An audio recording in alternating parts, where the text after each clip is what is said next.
Welcome to this tutorial on how to make your Roblox map bigger in 2021. In this video, we'll cover expanding the terrain on a classic Baseplate as well as in smooth terrain. So after watching this video, you should be able to expand your maps in the classic Baseplate format and in the smooth terrain format. Now, if you can see, there is something that most of these maps have in common besides the obby and line runner maps, and is that they either have a baseplate on the bottom or special new terrain at the bottom. It's not really new. It's new as of the time I made my last video. But the process to make your maps bigger for either of these maps is practically the same. Okay, so you have a base plate. Press lock, unlock all, select that, press scale, and boom. There, if you have a base plate, you just made your map bigger.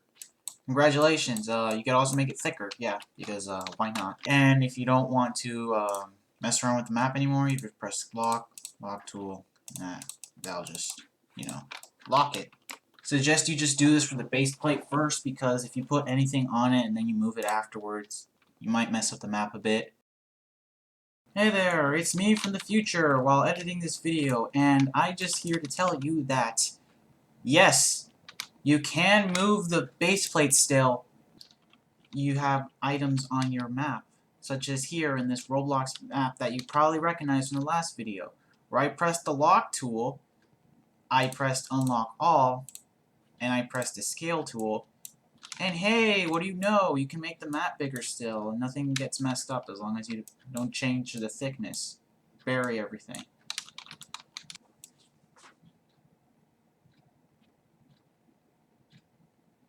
And this is why you would want to lock your base plate after you expand it, because you click on it accidentally, you drag something, and what do you know? Everything is messed up already. Nuts. Okay, let's say most of you have this. I've seen a lot of people with this map. It looks beautiful. And, got some extra parts here and there. Now, if you want to make it bigger, you're going to go to the terrain editor, which I was already at. Press create. Press generate, and oh, would you look at that? It's just like the base plate from before. Yeah, you can drag the map around as big as you want, and you can also choose the biomes to apply. Think of it as if you were in World Painter in Minecraft. You just add all the biomes you want. If you want to add everything, you can add canyons, a marsh, lavascape, the Arctic, dunes, water. Honestly, anything you really want.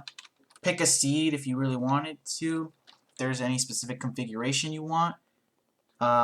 Change your biome size. Even add caves, so as there's caves in here. And we are going to just expand the map a little bit more and press generate. And it's going to take a while to generate, depending on the speed of your computer. Hello again, it's me from the future. You may have noticed how the blue box encompasses the entirety of the last map that was you're trying to add land onto. And I'm just here to tell you that if you were to do that, you end up overwriting that terrain. And in the following clip that I try explaining that I don't really explain it pretty well, so I'm just voicing over what you're going to have to do. So basically, you're going to make sure that that blue box is not over the land that is already generated, unless you just want to get rid of that land entirely. But in that case, if you have any buildings on that land, more than likely they'll just be destroyed by the new terrain that's been created. So you're going to just have to add on that blue box and put it like as an attachment to the existing land and not over it, unless you want to destroy the land that's already on there as default. We're going to press buttons and we're going to press generate. Now it's a smaller area, so it takes much quicker. And there you go. You have just added land to this part. Alright guys, so that is it. I hope you've enjoyed this Roblox Studio tutorial on how to make your map bigger in 2021.